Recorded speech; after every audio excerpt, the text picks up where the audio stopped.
as everyone knows, we're delighted that Dr Izzy Moore from Cardiff Metropolitan University has accepted our invitation. Really excited, and thank you again, Izzy, for doing so. Researcher and lecturer in sports and exercise medicine in Cardiff. PhD was on running self-optimization. So what we want to sort of talk around is that topic, running optimization, running economy, and things like that. Anyone watching, feel free to fire away with questions as we go along. We'll start with the questions that came in the order that they sort of came in, and we'll just see where it takes us, if that's okay with everyone.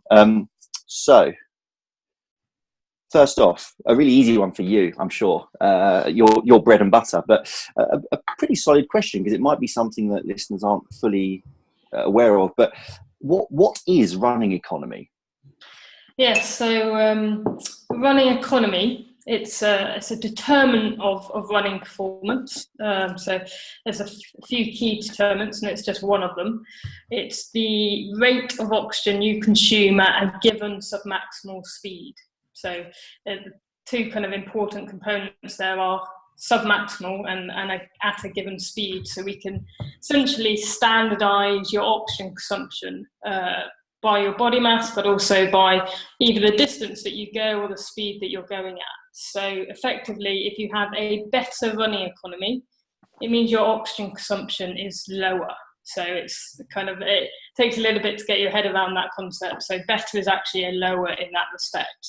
And it's got strong links to an individual's kind of running performance, but it's much better at kind of distinguishing between runners who actually have a similar VO2 max, so their maximal oxygen consumption.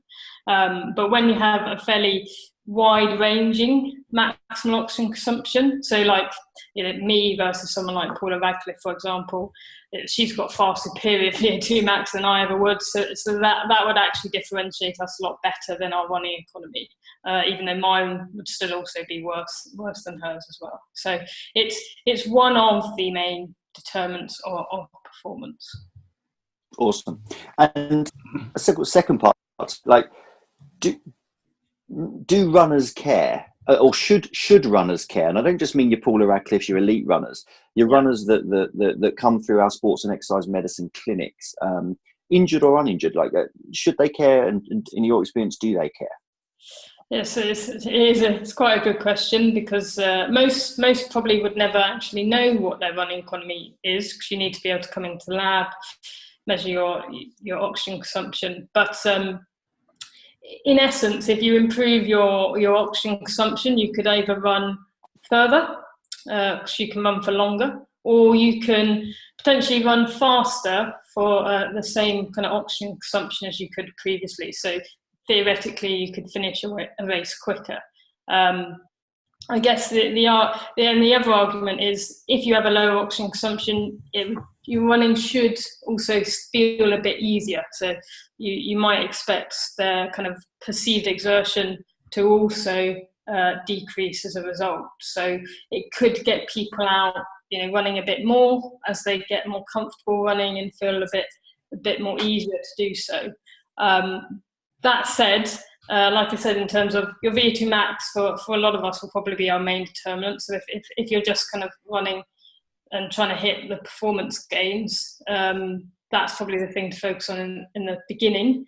And for your average runner who just wants to run, it's just one of those parameters that is to be mindful of, but may not necessarily be the reason why you haven't come first, for example, in a race. and when it comes to the way we run, and in podiatry, we're always observing people, as I'm sure you know. Gait analysis within our musculoskeletal clinics is essentially one of our key tools.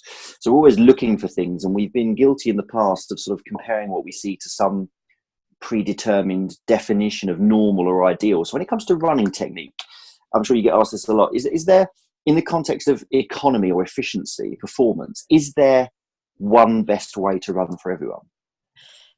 Short answer, no. Finish it there. I mean, there are some parameters that have more weight to them in terms of being linked to a lower oxygen consumption, but a lot of that data is actually using cross comparisons. So it's harder to draw firm conclusions by comparing me and you running. There'll be multiple reasons why we run differently, not just because we are trying to have as low oxygen consumption as possible. But there are some kind of standout ones in terms of, from an economy point of view, it's more about the push-off phase. So can you actually have a bit more flexion through the lower limb as you're pushing off? So at the knee and at the ankle specifically, which makes kind of intuitive sense because you want to push forwards. And if you extend fully at the limb, you'd be pushing upwards. So it helps to propel you forwards. And that's been probably one of the most consistent findings in the literature. But there's a whole host of debate in terms of contact time, foot strike, but actually they have not very consistent evidence linking them to running economy. So, and again, it's going to be made up of your injury history, what shoes you're also wearing. There's going to be a whole host of different factors that also play into how you run. But minimizing your kind of metabolic demand is so ingrained in us. It's one of it's how we develop kind of our walking and running. It's really inherent in what we do. So we will all find essentially the path of least resistance, and that path is going to be slightly different, but there are a few commonalities in it. So mainly the push-off phase. Great. So touching on what you've just said, and one of our other questions that I think it feeds in quite nicely is, this concept that our own, I guess it's driven by the central nervous system, but we sort of self-select the most metabolically efficient way to get from A to B. Yeah. It's clear then that our mechanics are linked to our metabolics. Is this self-optimization completely unconscious and driven by the central nervous system? I mean, how do we self-optimize? Yeah, that's a really good question. I think we probably need, it's a really powerful avenue of research that we probably need to delve into more. Because at the moment we know that essentially as you acquire more experience, more exposure to running, or you could apply it to probably most other movements, that you invariably find and fine-tune what you're doing, and that will help lower your oxygen consumption and your energetic demands. So at the moment, it does seem to be a fairly kind of subconscious process of our system. I term it as basically we like to be lazy. That's a little bit flippant, but look at just how we sit most of the time. These days it's quite slouched because that's easiest for us, and then we just extrapolate that to running as well. And it's coming back to that path of least resistance. I don't think many people think about how they run, so therefore it is that subconscious process, and most of us have never been taught how to run, so we only have what it feels like and the feedback and feed forward systems that we have, that we're not thinking about to use. Yeah. As a scientist, like a scientist in the truest sense of the word, how do you feel? What's your reaction, either internal or audible, when you read the blogs, the running magazines, the sort of tabloid headlines of forefoot striking is king, or everyone must run with a cadence of 180? Do you, well, here's a question. Clearly it's not the case. Do you just kind of go, well, they don't know what they're talking about, and do you get on with your life? Or do you fight the good fight? Because that sounds like it would be exhausting. Yeah, I tend to leave them to their arguments. Occasionally, I might dip my toe in, and I think a lot of them come out from a very different. They're coachy. I'm not a coach. I'm not a running coach by any means. So I'm, as you say, I'm coming at from a pure academic point of view, and some of the things that you do see, I think, have merit. And sometimes we've done a study which looked at kind of when coaches look at runners, what do they pick up on when they rate their efficiency? And they all seem to pick up on the same thing, and yet there is little evidence to it. So things like kind of the upper body rotation and what the arms are doing. But just because there's no evidence, it's because we haven't looked into it. So actually maybe the coaches are a step ahead of us. And actually, so sometimes I think we probably both need to get together, actually have a sensible conversation rather than trying to be too polarised in one view. Because I've certainly, since being at Cardiff Met for the past few years, you know, I've had coaches, clinicians that you're able to talk to. And I think it's about you learning what they know and using that to inform maybe a research question or where we go. So we need to look at the upper body, for example, because that's what coaches focus a lot on. We actually don't know that much. So they may be ahead of us in that respect. Yeah, but the problem with when you dip your toe in to start challenging some of the nonsense, you've got to be prepared for the hate mail, the vitriol. Like it almost never goes well. You start fighting anyone with a little bit of science, it normally goes downhill from there. To give this context, Craig picks a fight online every single day of his life, so there is that to consider as well. He's not wrong there. I mean, I've done it on occasions, and it just goes into this weird rabbit hole where you realising you've got there, and you just kind of go, oh, I've had enough. It's 10 o'clock at night. This isn't worth it. Yeah, I need to get better at walking away for sure. It's extraordinary what goes on. I mean, the employers get emails that they shouldn't employ you anymore. You know, like this is not so much in running, but I'm involved in a few other areas, and they look for your children on Facebook and try and contact them. You know, luckily they can't find mine, but this is the sort of nonsense you deal with in social media when you start to go down that pathway. Definitely. But and people pick and choose what they. A couple of times where I've maybe been involved, they start off trying to talk science, but they pick what suits, and then when you wade in, then they start going down the practical side, and you're like, well, we're not. That's a different question. Or the other classic one is they use YouTube as a reference, you know, as something credible. Anyway, next question here. Bringing it back on track. So within our world, as you know, and I know you know this because you're on social media, and you know, within the world of clinicians, podiatrists, physios, we've been tinkering with running retraining for several years now, for sure. And one of the things that we sort of tend to subscribe to the most is only really doing it in the context of pathology. So certainly, one reason is probably that we tend to see people when they're injured. We don't tend to see uninjured people, but we're trying to be as evidence-based as possible. We know this is, you know, a fairly emerging field, so we shorten stride length in the context of patellofemoral pain, for example. And every now and then, a runner will sort of say, "How's this going to affect my performance?" And I guess the question to you is, you know, what, if any, are the consequences of us making these changes on a runner's performance? It's certainly something that, as I mentioned before, it's an area that I'm actually starting to look at more and more anyway, because I think pretty much almost every acute intervention that has been probably done before about 2010 or so, essentially finds as soon as you manipulate someone's running gait acutely, oxygen consumption goes up.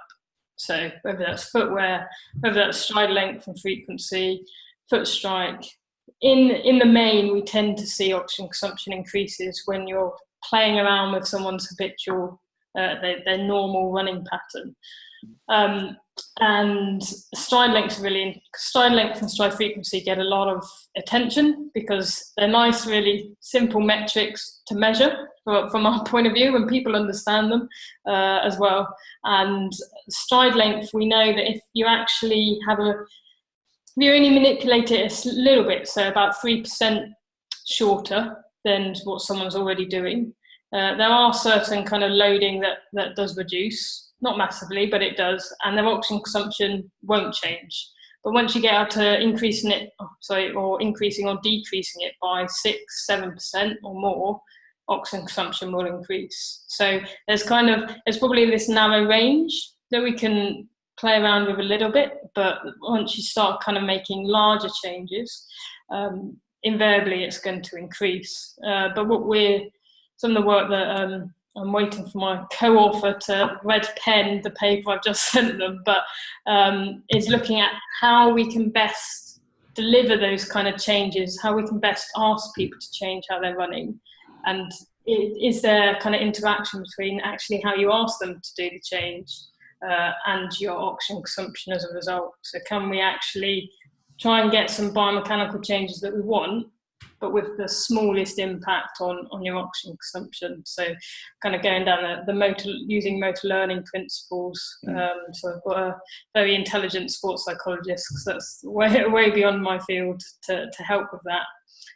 But by and large, most biomechanics studies keep the intervention simple, and oxygen consumption normally goes up. And does that come back to what we touched on earlier, which is, and I seem to remember Joe Hamill at a conference saying this once, which is the body self-selects the most efficient way to get from A to B metabolically. And it's rather arrogant of any of us to assume that we know better. So we make a change, and it comes at a metabolic cost. And it's pretty much that simple in a one-line summary. Is that fair? Yeah, pretty much. Because what drives our selection, firstly, is kind of acute, what I kind of term ouch pain. So, does that acutely hurt in a sharp way? If it doesn't, then you start to optimize because of your energetic demands, your muscular demands, and you prioritize, therefore, economy and your safety. So you're running in a way that means you're not going to fall over. The overuse injuries that most runners get aren't something that we can really detect. So therefore, our technique probably isn't prioritized to actually mitigate against those kind of overuse injuries. So then once we start playing with it because of the overuse injuries, we're going against how our system has kind of developed our running technique. Yeah, I've got a question on that. Yeah, had a question come in from Mike, and I've still got a question along the similar lines. But what Mike asked is, I'll paraphrase it. If we learn to change our running gait and maintain that efficiency, he's asking about what about the end of the race? Trying to maintain that from start to finish, and then those comments just made about that self-optimization, the body does it efficiently. I always find it interesting, without getting into the heel strike debate, is how many more people are heel striking towards the end of a marathon than the beginning. Because surely when you're fatigued, the body is going to really want to find the most efficient way to be. Well, why are more people heel striking? So I guess the question's really about if we change it, maintaining it, and then if we've got to fight to maintain it towards the end of the marathon, well, was it the right in the first place? Yeah, and the kind of fatigue elements are really interesting, because there's almost two kind of arguments to the fatigue. So physiologists tend to say when we fatigue, our biomechanics change because we can't produce force, and it's just a result of fatigue. Whereas the more biomechanist minded individuals say that as we fatigue, we are self-optimizing, given the state that we're in. So if we can't produce the force the same way, we will find a technique that helps to essentially maintain or the fact that we're trying to run, and mean that we don't kind of just collapse. Because if we didn't change how we're running, we'd probably collapse sooner, is one theory. And so there's this kind of, you're optimizing under different different circumstances because of the muscular fatigue that's going on. So it's kind of a re-optimizing that's occurring. So when people start heel striking, it may be because of the kind of demands that have been going through the calf. If they're more of a midfoot, forefoot strike runner, they can't maintain those kind of force productions anymore. So they switch. And we know that people tend to have really long length in their strides with fatigue as well. So reducing their stride frequency, so they're opting to take fewer steps. Not many people have played around with whether actually if you manipulated that towards the end of the run, what actually happens? Do they finish sooner, or do they finish later, or the same? So I think there's a lot still to be learned in terms of the fatigue and how whether our changes are the best changes for us or not. Sure. Now, Emma's just asked a question, which I'm going to answer the first part of her question but the first part of her question is, should all gait retraining podiatrists have respiratory gas measurement kits in their clinics? No, but the next part of her question I think is relevant. And again, I'll paraphrase her question. It's about, well, what other proxy measures are there? So if we're going to be doing any gait retraining for pathological reasons, is there anything we should be looking at and keeping an eye on, or proxy measures to do with running efficiency and economy? Yeah, so there's a couple of things that spring to mind that, again, it's been something that I've been playing around with in the past couple of years in the lab. It's heart rate, a nice straightforward one. Most people have most runners these days carry one with them anyway. So during sub-maximal running, heart rate's a good surrogate measure for kind of, as we call it, field testing, because once you kind of hit the steady state with your oxygen consumption, you also kind of hit the steady state with heart rate as well. And the other one is just simply getting someone used to the rating of perceived exertion. So going from 6 to 20 being no more, I'm flat on my back, can't continue, I'm exhausted. 6 being just like we're sat now, very little effort.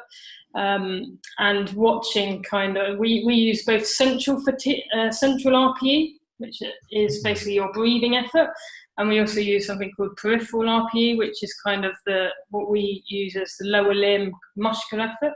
And what we tend to see is they both increase when you manipulate your running gait, intuitively, again, because you're playing around with someone's normal mechanics. But maybe over time you would expect that those RPE values should decrease as it becomes easier and a little bit more ingrained. So simple RPE, just a number, get them to give that to you, or heart rate would be good. Yeah, I think that when we see injured people, so we see patellofemoral pain, and we ask them to increase their cadence, shorten their stride length, and then they say to us, well, what's the effects this can have on my performance? It's an easy question to answer, because usually at this point they're not actually running that much because they're injured in pain. So that isn't really the issue. Coming on to a sort of second part of that question, what about if every now and then a completely pain-free runner will present to us in our clinics? They'll sneak through. They'll just want a bit of an MOT. Mm-hmm.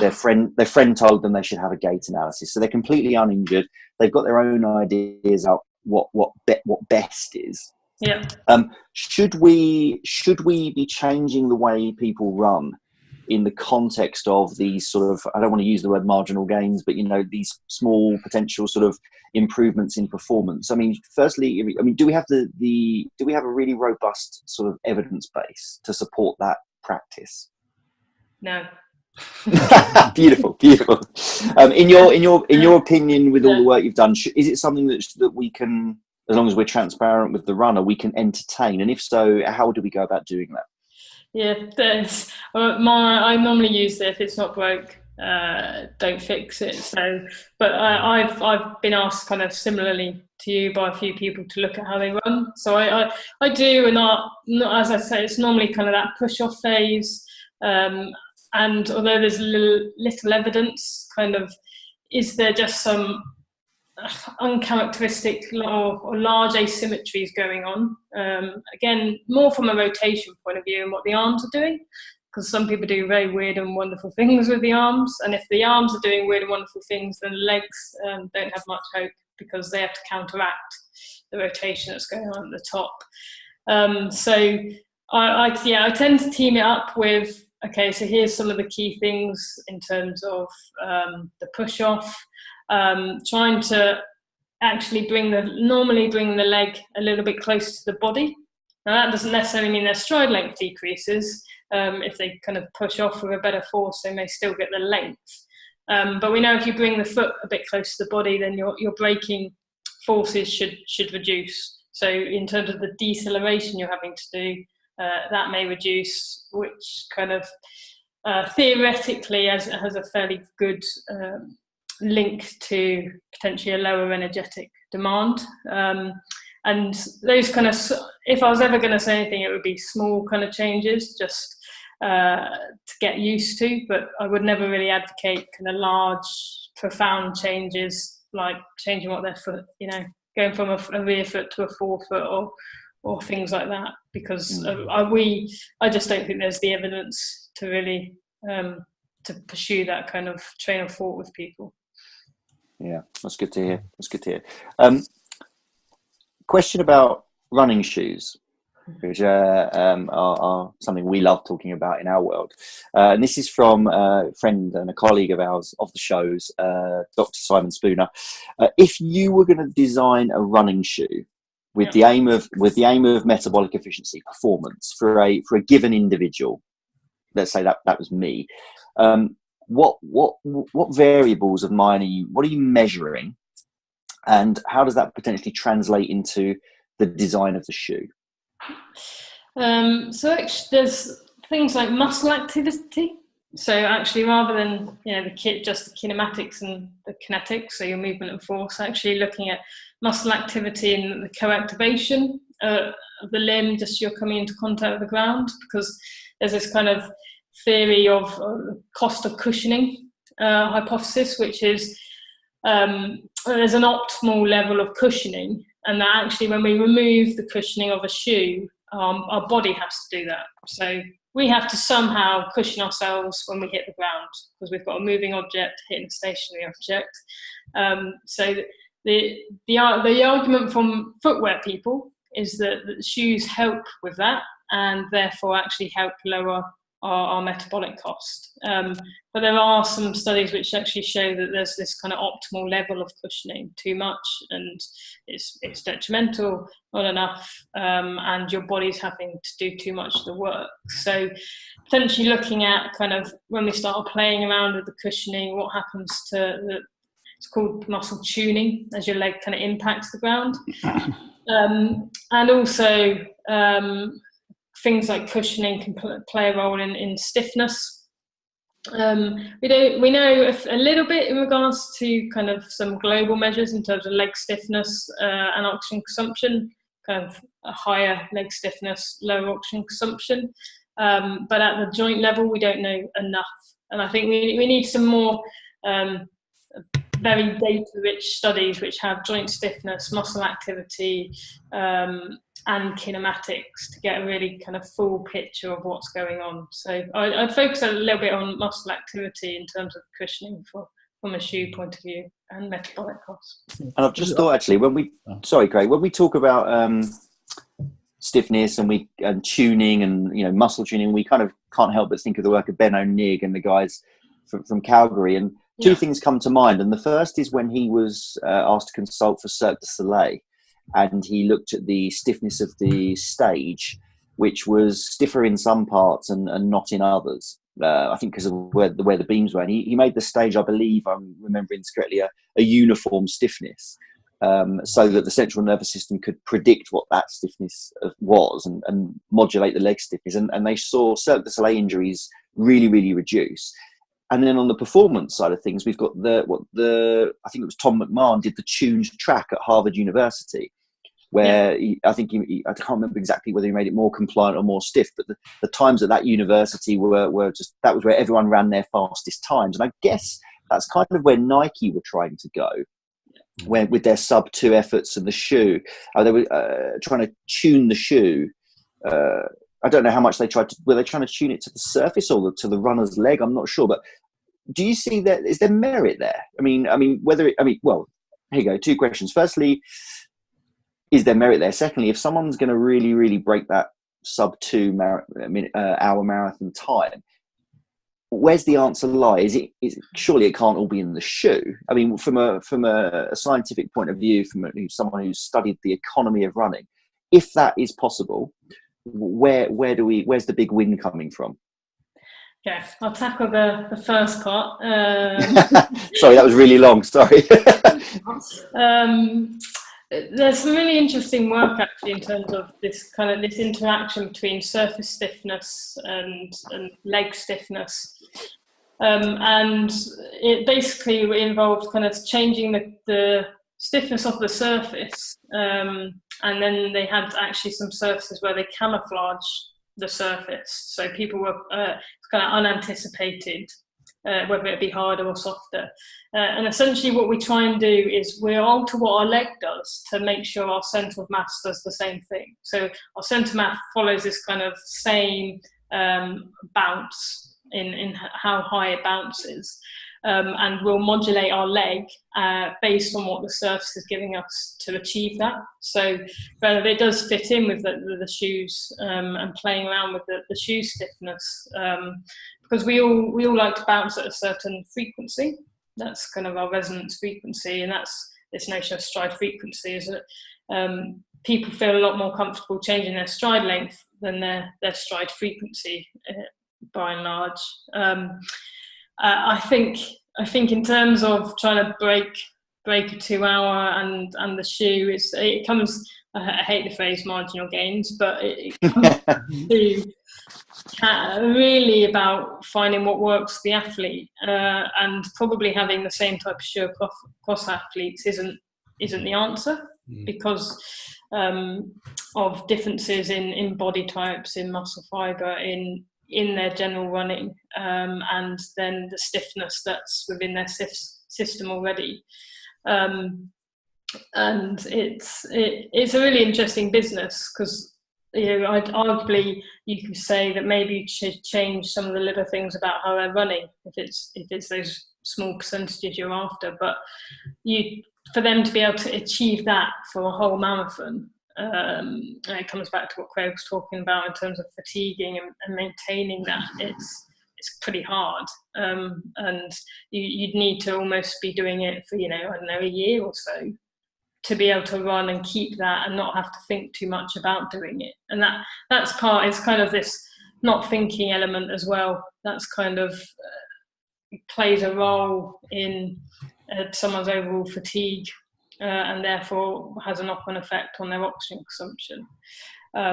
So in terms of footwear, I think getting the best out of the footwear will only be helpful, but I think they did a really interesting few studies. They had some great biomechanists over in the States doing it, far more intelligent than me. So I like the idea of it, but maybe we still need to know a little bit more from an individual kind of perspective, I think.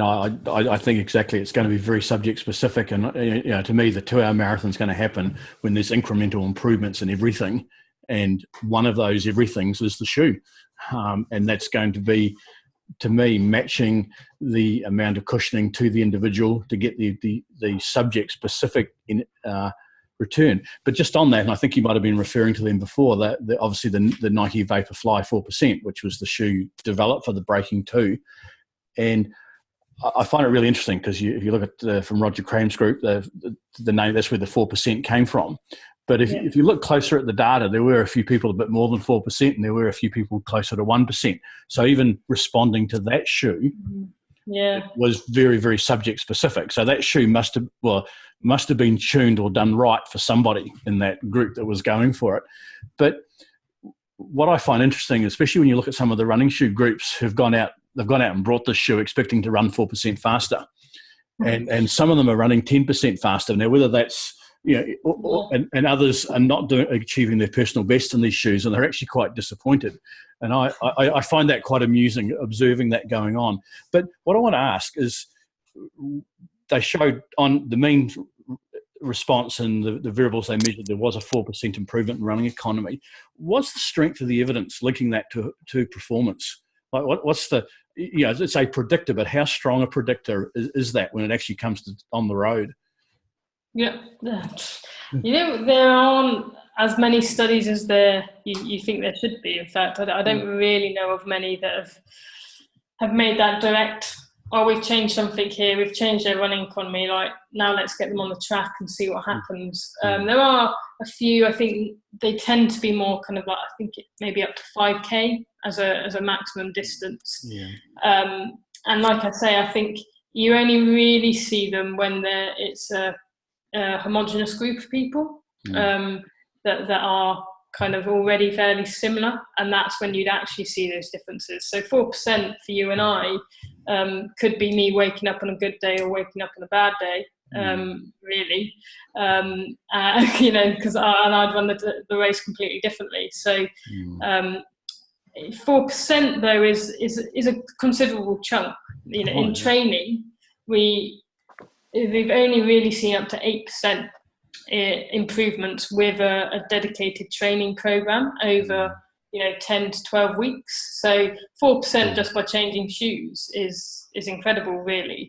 The biggest change in running economy was by my supervisor, actually, Andy Jones, who was involved in Nike Breaking 2. He tracked Paula Radcliffe for 9 years, and over those 9 years she improved by 15% her running economy, which coincided with her breaking the world record, even though her VO2 max stayed relatively the same throughout that 9-year period. So at that level, yes, that you're going to see these, but I think just for the general runner, I don't know how much difference it would really make, really. Yeah. But they're rushing out and buying this shoe. I mean, it's a racing shoe. It's not a training shoe. They complain that they break down after a week of use, but I think at the elite level, these are a one-race shoe. But it's extraordinary the expectations people now have of the shoe. But all the reviews are positive. I've tried them, and you certainly do notice them. They're very, very different. Haven't brought a pair to run in, but yeah. Next question, Ian. So, dare we go here, Craig? Dare we go here? Barefoot running, everyone's favourite topic since 2010. Let's start scientifically, and then let's see. Hopefully, we won't get too many bites from any audience members. We're talking about performance and economy. That's what this PodChatLive is about. It's not about injury, which is where all of the real passion and enthusiasm, oath of enthusiasm comes. In the context of performance, are there any performance benefits of being barefoot, running barefoot, and if so, what are they? Yeah. So from a purely kind of numbers level, when you are carrying less weight on your foot, your oxygen consumption will be lower. Okay, so just purely from you're just carrying less weight. So it's kind of like almost you could view it as a technology kind of enhancement. It's like having an aerodynamic bike, and why a lot of cyclists have light bike frames. So having lighter shoes invariably does mean that there's a lower oxygen consumption, and we can get rid of them completely, and that's the lowest weight that we would have. And it also means that when you're swinging the leg round, you have less resistance to that swinging, so it's a lower moment of inertia because you've got less weight on your foot.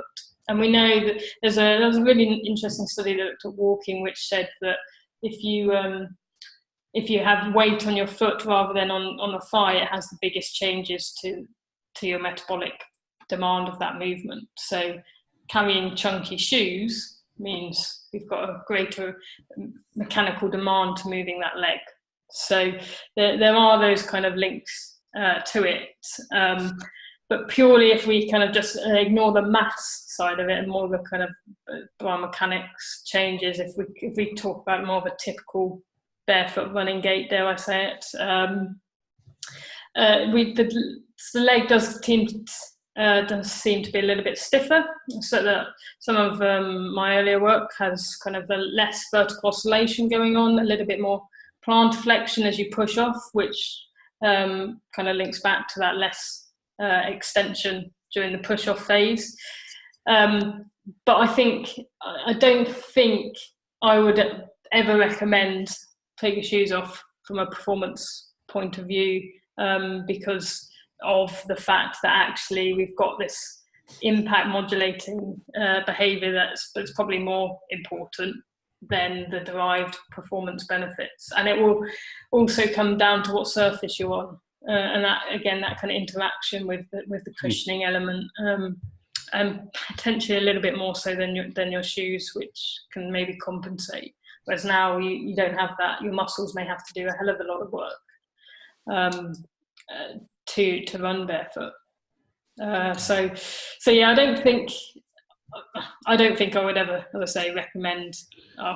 From a performance point of view, you'd be better off running barefoot. And I recall, well, I know of people on Twitter, social media, that wheel out this I don't know whether fact is the right word to call it, that for every 100 gram of shoe, then it correlates to about 1% of sort of economy. Is that it all seems very tidy to me. 100 grams, 1%.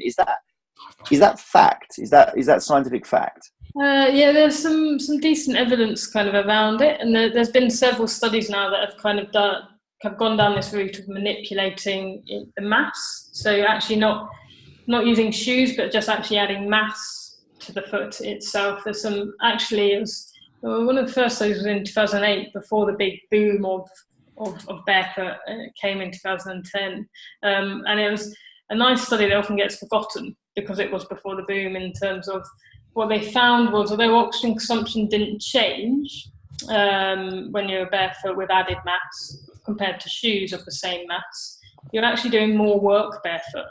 So actually, technically, you're more efficient when you're barefoot, which most people don't like that kind of strap line. But if you have the same oxygen consumption, but you're actually mechanically having to do more work to produce that running style, technically, you're actually doing more work for the same amount of oxygen consumption, and you're more efficient from a mechanical point of view. That is. Yeah. But yeah, obviously that story often gets lost. Well, it is a topic that polarizes people, and that some people have a dog in the fight or a financial interest. So they, again, a bit like you touched on earlier, when it comes to people listening to the science or pulling from the science, they'll pull the bits they like. They'll pull the bits that suit their narrative. So I've heard two different people, real pro barefoot and really anti barefoot, use the same paper to both defend their position. And this is where we found ourselves for the last 8 years, as you know. We just had a question in. I'm just seeing if it's about barefoot. I was kind of expecting the notification to go just before you get to it, Ian, let me just share something. Let me just share. I don't know whether you can remember this. I mean, I wrote about this really only in 2014, and this book came out on the 2-hour marathon, and the whole chapter in this book claimed that the first 2-hour marathon was going to be done barefoot, and that was only in 2014. So it was only 4 years ago. So we've gone from this claim that the first 2-hour marathon will be done barefoot to probably where the evidence is now that the first 2-hour marathon will be done on a shoe that's been with the amount of cushioning tuned to the individual runner. So that's a really short time period. And I also think, like, if it was going to be someone barefoot, they have to have been running barefoot for years for it to be kind of normal and habitual for them. But I kind of I can't knock what that barefoot paper did for biomechanics, because we've never had biomechanics in nature ever. So and your funding must have it was much easier to get funding for the next 10 years, right? I was actually at the World Congress of Biomechanics, I think in Singapore, when that paper came out. So you got like 1,000 biomechanists in the one place, and there's this biomechanics paper in Nature. Very interesting responses. Well, it's one of those ones where you like it or love that paper, but it did wonders for running biomechanics and actually people thinking about how they run, and not seeing shoes as the fix, which because of Benno Nigg's earlier work, that's grown and that got powerful. So now actually people are thinking about how they run. And that's probably helped gateway training no end whatsoever. So it's done some good. If nothing else, it's given us all something to talk about for the last 8 years. A question from Mike, which sort of fits, and I'm not sure if you've heard the term maximalist shoes. We refer to barefoot.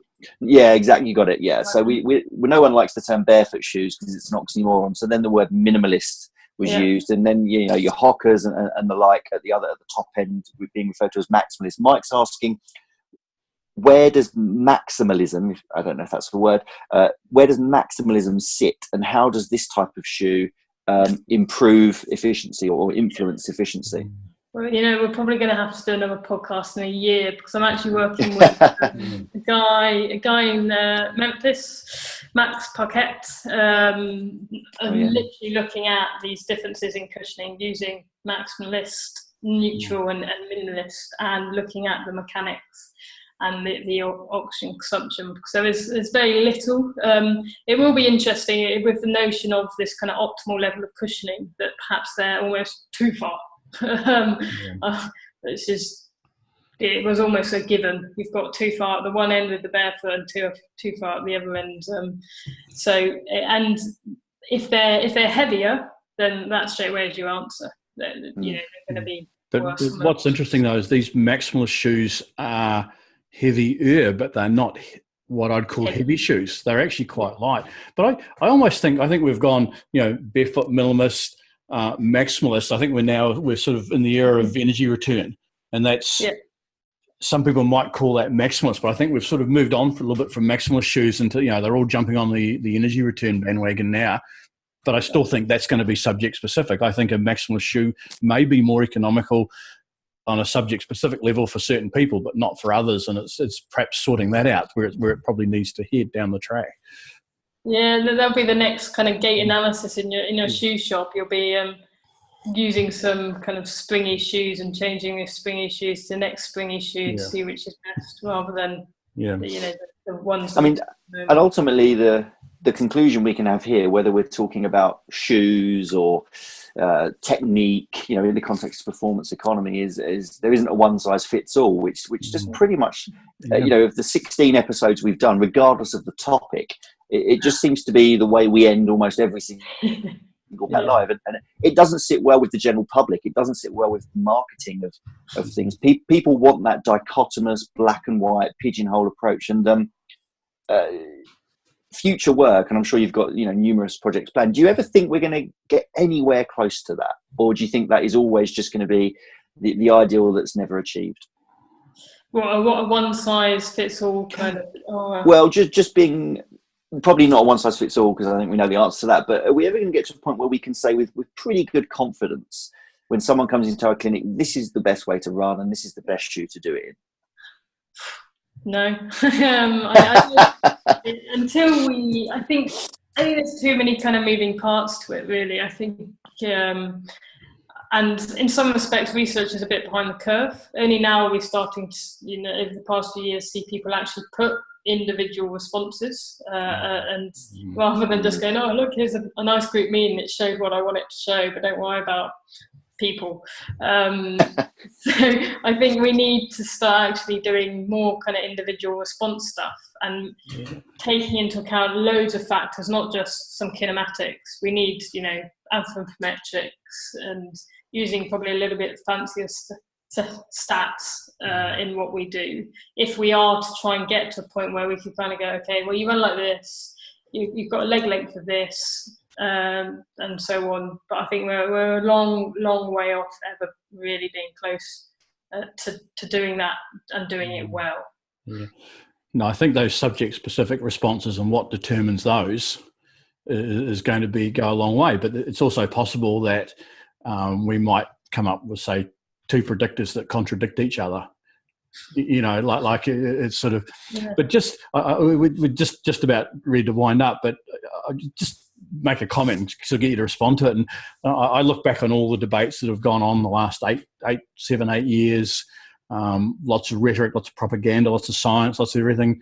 And I often make this comment, does the average runner actually really care? To me, the average runner just wants to go for a run. They don't give a damn. They just want a pair of shoes that are comfortable. They want to go for a run. So I just think, are they really that concerned about all this that's going on? I think the answer is probably no, until they break. Or no, until they realise I really want to finish that race quicker than I did it before, and then they start to look into it. But the average runner that just kind of runs to keep fit, it's kind of, and that's why I always, when I'm talking to people and they ask me, can I change from a performance point of view? I'm like, do you enjoy running? They're like, yeah. And I'm like, do you run to not think? Yeah. Don't do anything. Just keep soon as I start playing around with what you're doing, you'll have to think about it. And as soon as you start kind of gearing up from a performance or an injury point of view, yeah, it loses the fun of running. So sometimes science can kind of, really forget the human element. So, in my experience within clinics, certainly the people that care the most are not what we call the runners. They're the triathletes. They care. They drop the word marginal gains in the conversation. First couple of minutes, they really care. So if the answer to the question, do runners care, is probably not. The answer to the question, do triathletes care, in my experience in London, is they care more than anything. That is, they live and they die by it. But yeah, there's been one more question that's come in on my phone via text, Craig. Have we got time? Yeah, sure. Yeah. Go ahead. It may be something that doesn't take too long. I don't know. I don't know how much work you've done, if any, in the realm of running economy and efficiency and foot orthoses, Izzy, if any at all. But obviously, as you know, they're one of the tools, not the only tool, but one of the tools that we as podiatrists may well use and intervene with. Any evidence, any hints, scientific hints toward their influence on economy? I myself haven't looked into it. I vaguely remember there being kind of one or two which kind of looked at muscle activity and orthosis and running economy over kind of like an hour-long run, but they didn't find any difference. And I think we tend to find differences when we make big changes, be it stride length, frequency, or shoes to not shoes. I'm not sure how much we'd ever really see with the smaller changes that may come about when we put orthoses in people's shoes. But it's certainly, I don't think it's got that much attention from an economy point of view. It's mainly been a footwear one. And again, I think it almost adds another level of the kind of subject-specific kind of changes and responses to them.